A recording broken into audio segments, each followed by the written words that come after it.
En el hipotético caso de que usted sea el candidato y que incluso llegue a la presidencia, y Horacio Cartes haga prevalecer su discurso cuando recibió los elogios en el Partido Colorado por renunciar a su candidatura, a sus pretensiones reeleccionistas, él decía, desde acá vamos a controlar al próximo gobierno.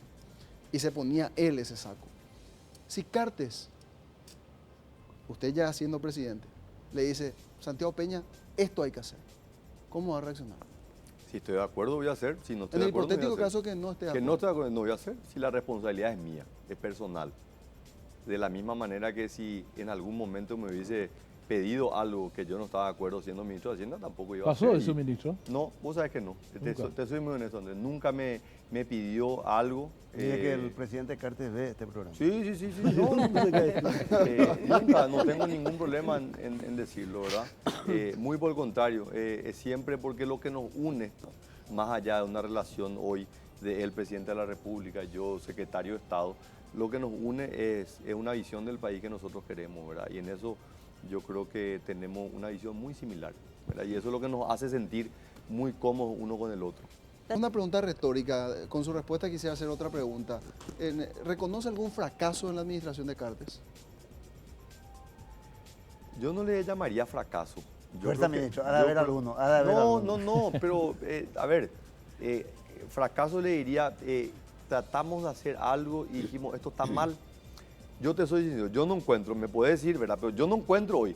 Sí no hemos sido exitosos en varias áreas, Por ejemplo, ¿verdad? Yo creo que nos hubiese gustado ser mucho más dramáticos en la mejora del gasto público, ¿verdad? Y nuestra pelea en el Parlamento ha sido feroz. Me hubiese gustado poder aumentar la inversión pública que permite a localidades y distritos que están aislados a poder tener una mejor infraestructura. Por supuesto que sí, nosotros no podemos desconocer. Si nosotros separamos lo que ha sido los primeros 3 años, ha habido un acompañamiento, o los 2 años y medio, un acompañamiento en materia legislativa y del momento que se empezó a discutir lo que fueron las internas dentro del partido, se acabó. esa es la Y respuesta, la pelea... esa es la respuesta del ministro de Hacienda. Sí. Enfocado estrictamente a números y a cuestiones... No, pero vos decís de números, dinero. No, pero yo- estos yo le son quiero vidas, ir o sea, a un gran un fracaso. camino Claro. le cambia la vida, o sea, Alto Verá pasó de ser del distrito más pobre del Paraguay a ser hoy un distrito que se está desarrollando. ¿Por qué? Porque se hizo una ruta que le conectó y le sacó del aislamiento, porque se fue y se hicieron viviendas sociales, se aumentó la cobertura en programas Tecoporá y Tercera Edad, o sea, esa es una realidad. Son números, sí, son números, pero son números que transforman vidas. Pero hay una gran piedra en el zapato de la administración Cartes. Y fue una guerra declarada por el propio Cartes en su discurso de asunción al mando. Cuando dijo, el EPP no nos marcará la agenda. Este gobierno tuvo la bendición del Parlamento de lograr la modificación de la Ley de Defensa Nacional y lograr la participación de las fuerzas militares de manera activa, lo que para gobiernos anteriores era una cuestión excepcional, es decir, se le ponía un plazo límite para que hayan respuestas y siempre se dijo que era una ilusión pretender obtener un resultado positivo en 60 o 90 días y que esto requería un tiempo más prolongado. Llevamos toda la administración de Cartes probablemente con esta ley vigente. Hay fuerzas militares que están desplegadas en el interior del país, en la zona norte, y hay 5 secuestros simultáneos, como no hubo en otras administraciones. Eso no es un fracaso, ministro. Yo creo que no hemos tenido los resultados que nos hubiésemos gustado querer tener, ¿verdad? Claramente. Pero yo escuchando, y no es obviamente un área de mi experiencia, ¿verdad? No ha sido algo donde yo me he dedicado, pero sí algo conozco porque me ha tocado estar en varias reuniones y ustedes saben que el gobierno cuenta con el apoyo del gobierno de Colombia en materia de seguridad y ellos nos han contado muchas veces su experiencia en lo que ha sido en coordinar los trabajos entre policías y militares, ¿verdad? Y ellos mismos dicen, a nosotros nos llevó 30 años poder tener ese trabajo coordinado, lo que Paraguay lo consiguió prácticamente en 2 años. Entonces, es un avance importante. Nosotros hemos avanzado en hoy tener esta fuerza de tarea conjunta, pero nosotros no podemos decir porque no hemos eliminado algo que tomó décadas, porque lo que pasó con el norte del país no es el resultado de un gobierno, esos son décadas de una ausencia del Estado que ha generado este crecimiento de estos grupos. Así que esto tenemos que ser muy honestos. Tenemos la convicción de que queremos mejorar y queremos solucionar este problema. Somos los más interesados que queremos solucionar esto. ¿verdad? Pero yo creo que decir esto, no, porque no se consiguió eliminar en 3 años y medio este problema que se ha acumulado en décadas de una ausencia del Estado, yo creo que no es hacer también justa en un esfuerzo que se ha dado en esto, ¿verdad? O sea, también nosotros le hemos expuesto a nuestras mismas fuerzas militares que obviamente no han tenido la experiencia de campo que se requiere para este tipo de cosas. Esto requiere de mucha preparación desde el momento que entran los cadetes a la escuela militar. No es simplemente, bueno, ahora tenemos que salir esto, te entrenan y ya estás listo para estos desafíos. O sea, acá tenemos que ser también serios en decir, la policía va a mejorar en la medida de que nosotros seamos rigurosos desde el momento que entra. Muchas veces, porque seamos honestos, hoy sabemos que mucha gente va simplemente para poder tener algún oficio, para poder tener, no tenemos todavía esa fuerza de seguridad profesional que nos gustaría tener y que otros países han desarrollado con años, justamente esa fortaleza institucional que es la que nosotros queremos construir. Ministro, para la pregunta que le voy a hacer, hay que hacer de Guaú que ya es candidato, ¿verdad? Porque si no... Sí. Necesitamos saber sabemos eso, no cómo se puede. preguntar, ¿verdad? No se puede. En el caso hipotético. En el caso hipotético. Ok. Y yo le voy a hacer una pregunta que le puso un aprieto a Horacio Cartes. Es decir, más que en aprieto, lo sumó en una confusión, un laberinto mental inentendible en su momento. Y le hizo la misma pregunta que le hizo Berta Rojas.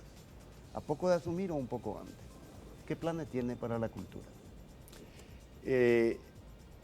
Yo soy alguien de que no te digo tengo planes, estoy implementando, ¿verdad? Y estoy implementando esto de lo que se denomina la industria creativa, la economía naranja. He impulsado esto del Ministerio de Hacienda. Estamos trabajando con el Banco Interamericano de Desarrollo, ¿verdad? Cómo darle valor a las actividades culturales, ¿verdad? Y esto tenemos un proyecto del FOMIN, del Fondo Multilateral de Inversión, que está trabajando con el CIRT, de cómo desarrollar las industrias creativas a través de la cultura, el arte, cómo darle valor. Vos sabés que si la industria creativa o la economía naranja, que es la cultura en general, fuese una economía, sería la 8ª economía más grande del mundo. Muchas veces nosotros no la valorizamos y eso es lo que nosotros estamos haciendo. Así que para mí esto es un eje fundamental. Yo creo que eso tenemos que desarrollar. Muchas veces no está en la agenda. Por ejemplo, el tema de la innovación. Yo me he reunido con grupos que están generando innovación que típicamente no se reunían con un ministro de Hacienda. Ahora me fui, por ejemplo, un fin de semana a ser juez en un evento de startups, ¿verdad? Donde chicos ideaban durante el fin de semana y después teníamos nosotros que evaluar. O sea, yo he hecho eso ya desde mi rol como ministro de Hacienda y también he alentado a que esos grupos que no veían muchas veces al Estado que se interese, diciendo, no, yo no hago esto porque a mí Santiago Peña me interesa, no, es mi obligación como gobierno, como Estado, fomentar esto y encontrar esos espacios, ¿verdad? Así que en eso te digo que es uno de los temas que ya venimos impulsando y que me gustaría profundizar. Una mañana vino... Es más, perdón, inclusive con Berta mismo, estamos hablando, vos sabés que uno de los temas que impulsé yo desde el Ministerio de Hacienda fue las becas Carlos Antonio López, este programa que es financiado por el Fondo de Excelencia, pero está la unidad ejecutora la llevo yo en el Ministerio de Hacienda, yo impulsé muchísima fuerza y con Berta estamos ya en discusión de tener unas becas Agustín Pío Barrios, que sean justamente becas, porque hoy las becas de Carlos Antonio López no encajan dentro de lo que es la parte de la música o el arte, ¿verdad? Entonces también estamos viendo a ver cómo podemos presentar un proyecto que sea, y me adelanto capaz estoy diciendo, pero es lo que podrían ser las becas Agustín Pío Barrios. Viste que ya tiene proyecto presidencial. El otro día cuando estuve en la radio, Sí. me escribían los colegas abogados para preguntarle su visión sobre la justicia. Y se nos fue el programa. Sí.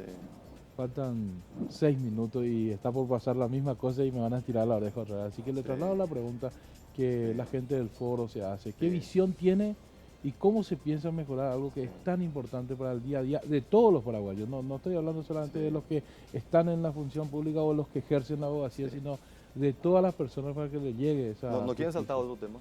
Saltando otro tema.